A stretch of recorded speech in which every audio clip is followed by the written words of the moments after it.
Welcome back, everybody. Welcome back to the Canyon. Welcome back to another installment of As Chosen by the Wheels, Wheelin Wednesday, where they said Jolly Green. And as all the days just kind of blur together to me, I feel like Jolly Green was just featured like recently, but I can't remember when or for what. So here we are again. Now, as you may have seen on the little pie slice, it said the ruin. Well, this doesn't really, this particular obstacle, as it is quite new and still incomplete, and I am genuinely hoping to maintain the greenery-ish on the, what is that, on the east face.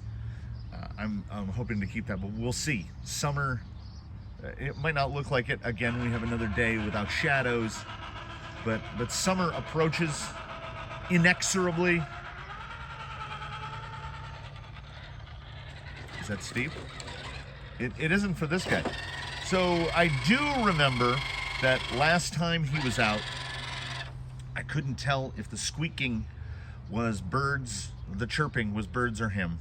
And I think it was mostly him. I still hear the chirping of the birds, but I don't hear the chirping of him. He was attacked with dry slide bike aid. And he's responding pretty well to the deep woods.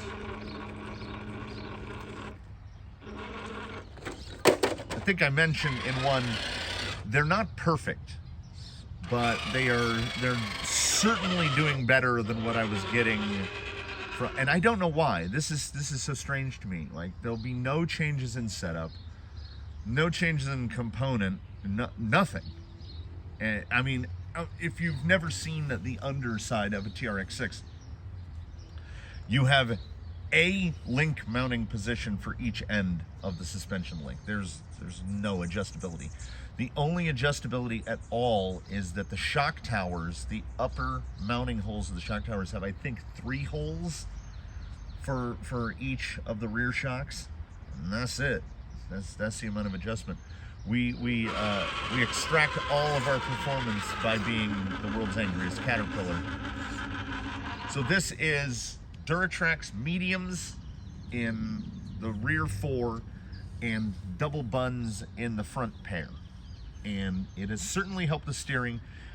Since he last appeared, I redid all the links in the front to try to get more steer angle as I had expected.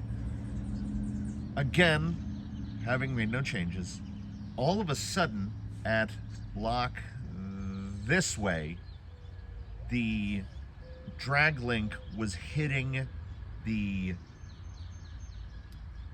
axle end of the panhard, and I don't recall it doing that before.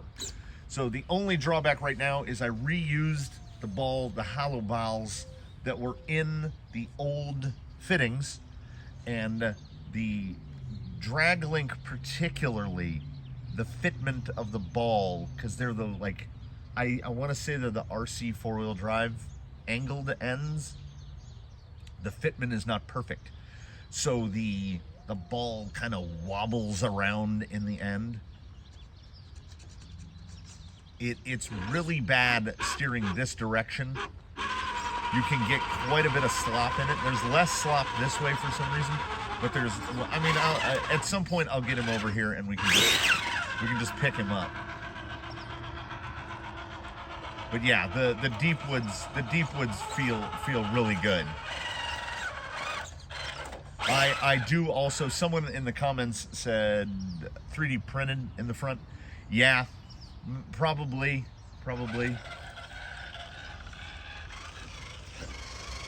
I'll have to contact the guy and see if I can order 1.5 sets of inserts, because I honestly don't think this thing needs inserts all the way around.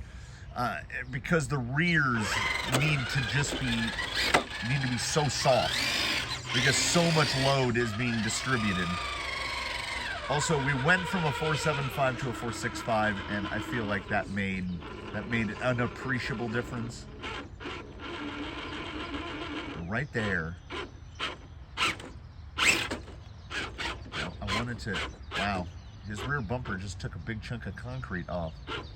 I can't quite get angled right. I think I've done that thing again. Unintentionally but fruitfully, where we're somehow in the middle of the wheelbase here. He is a very difficult gentleman to roll straight backwards. The side flop, which is what, if I stay into this, we're gonna side flop. That's what this guy tends to do. I'm glad that I started building this particular sort of obstacle, which was built 50% out of laziness, a conflux of laziness and desire. I wanted something more difficult, and I also didn't want to keep sifting the pile of dirt atop which this is built, because it was someone's front yard that was scooped up. That's why we've got, well, but here's the deal. It wasn't a new yard that got scooped up, because I swear there's rosemary growing in it. Sometimes I get the smell, like when I'm treading up the other side through the greenery, I get a definite smell of spices. So when this was dug out, it's just rooty, super rooty, and full of all kinds of grasses and herbs. So I'm hoping they will be able to survive the oncoming, SoCal summer. This is the spot right here. What I think about most here is we see the intermediate tire is in full crawler mode, because this is a section where we're a 4x4 now. We're not a 6x, because I need to get into a spot where I can get those rears to bite more. We're relying too much on the intermediates. There we go. If we get that down there. Yep, full side, there we go.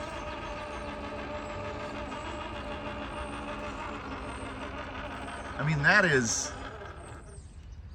mean, you can kind of see the degree of angle behind his rear bumper.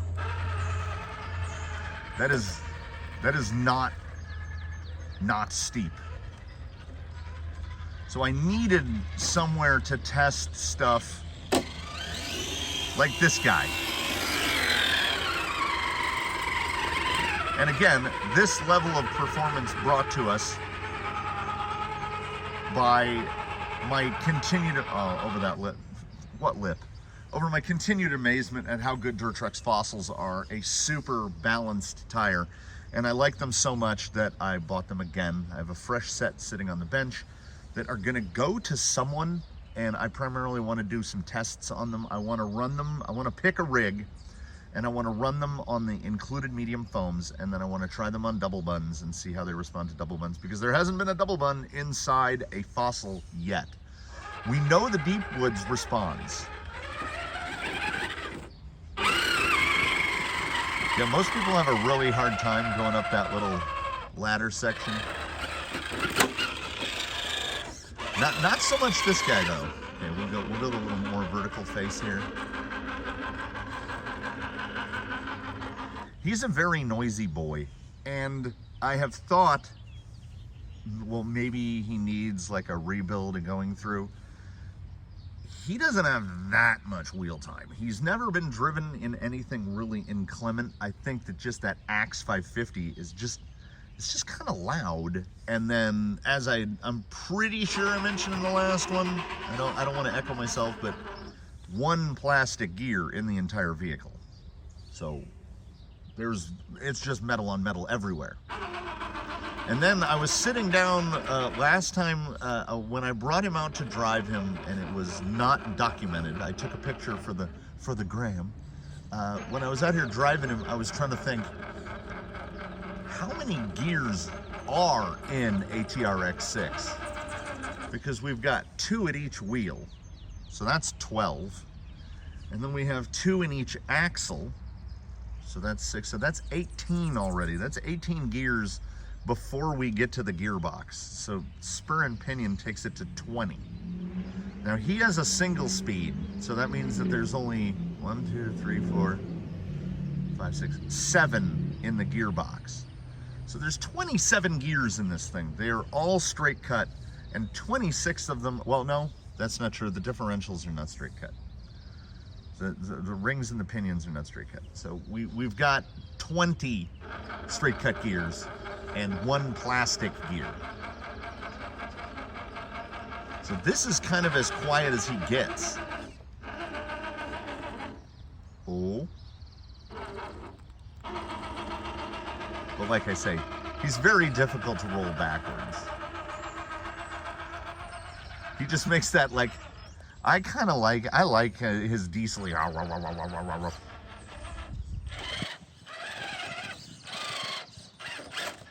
can't see what's up there.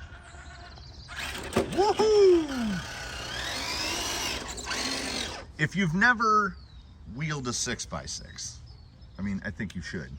And I'm not saying specifically a TRX6, because while Jolly Green is mostly a TRX6, TRX6s have a big, heavy Mercedes body that sits up real high, and it comes on 2.2s. And to me, that still seems strange, because it's still the same scale. This guy looks perfectly at home on 1.9s. Let's just go straight vertical. I don't know if we got enough. Can we get that nose over? That's like 75 degrees right there. The rear is holding it up, but I don't think there's enough traction. You know, we're currently being limited by Newtonian physics, so let's go this way. Yeah, with each little additional session of time on the deep woods, he's great on the deep woods. This would be, who is this from? I think it's all 4 from Gate Rover, and it's 2 of Daphne's, because I want to say they were marked on the inside. And those tires are marked on the inside for reasons that only members know about. That was that was an installment that didn't start off intended to be members only content, and just kind of ended up that way.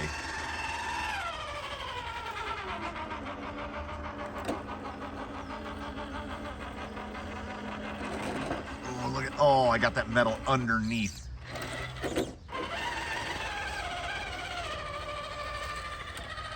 Let's see how we do on let's go into the wilds. Yeah, the deep woods. Deep woods is a tire that doesn't really care about what it's driving on. It is still one of the tires that I have found that in like tread clearing, so you go through wet, and we ain't gonna see wet again for a while. You go through wet onto rock, and they clear themselves so fast, and it's a nice lug shape. It is still, much as I love the Fossil now, I'm pretty sure, I'll have to check with myself on this later, but I'm pretty sure the Deepwood still stands out to me as my favorite Durtrax tire. They've got a lot of, they're very versatile. They don't care if it's wet. They're still the cheaper, the Fossil is a little bit horizoned. So I think my more recent set of Fossils was $23.99, and Deep Woods are still sitting down at $20.99. And the ones poking up right there in the back, still the stock foams.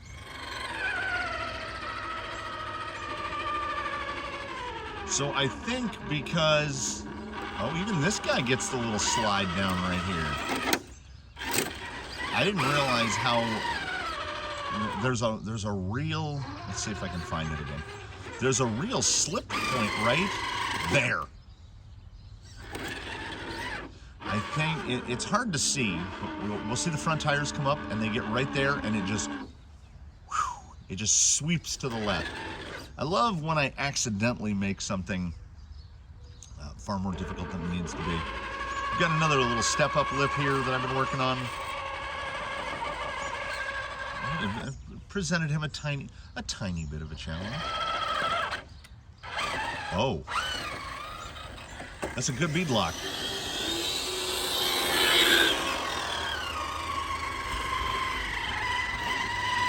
Yeah, 6x's are really good about giving it the beans.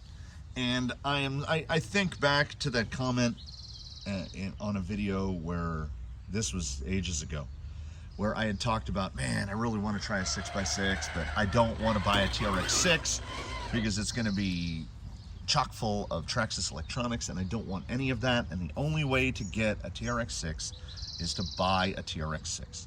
And somebody was like, you think, because Jolly Green, when he was a TRX4, had the same Axe V2, which is a stupid power source. It's too much power for most anything.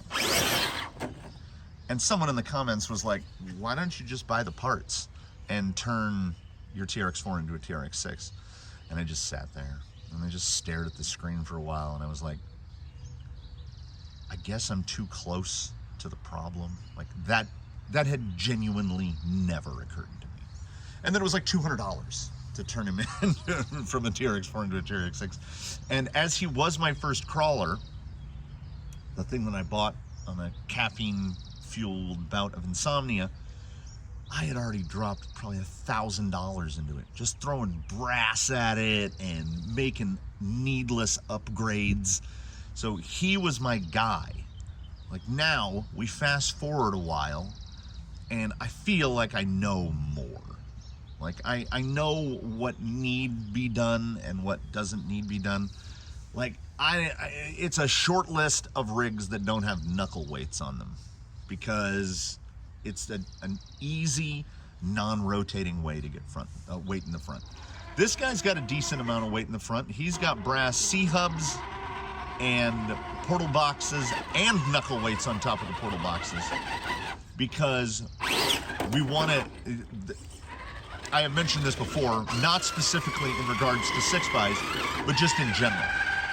I think that more important than your front to rear weight ratio is your ratio of sprung to unsprung weight.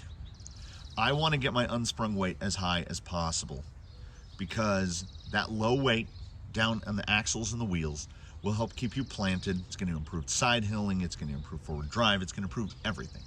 And I have yet to get to a point where I've found that mark of diminishing returns, where we're like, oh, well, now there's too much low weight that now it's counter effective, right? So we're trying to get there. Now with Jolly Green, it's never going to be a problem. It would, I think it would be impossible to get to a point where we have too much unsprung weight, as he has got like I said, the brass on the front axle. The rear axles are absolutely stock, fully stock. And then he's got his SSD clone Steelies and his Deepwoods. His wheel tires are like just over a kilogram, right about 2 pounds for 6 wheels and tires. And then, I mean, you'd have to disassemble, you'd have to take the axles off and stuff to weigh them to actually find out what the real ratio is. But he weighs, what is that? What does that smell?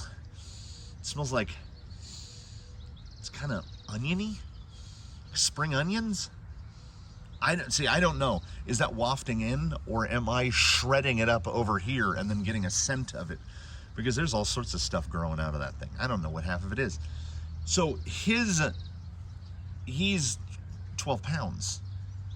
So he's got if we called it 4 pounds of unsprung for all the axles and the brass and everything, that's still 33% unsprung weight and 67% sprung weight.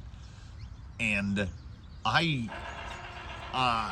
if you've been following, if you saw the first installment of It Came from the Workbench Volume 16, I'm trying to work on something that's going to get, I'd like 50% unsprung weight. I'd like certainly plus 40.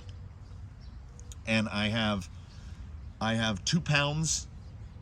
Well, I have a kilo, so that's 2.2 pounds. I have 2.2 pounds of wheels and tires on a rig that weighs 5.5 pounds RTR. So we're getting there. We should be past 40% on that. 22 out of 55 is 44 out of 110. Yeah, we're in that 40% range. And I've got those big KYX, which is a half a pound, which will add a half a pound to the vehicle, but it will also be a half a pound of unsprung weight. So, it's a process.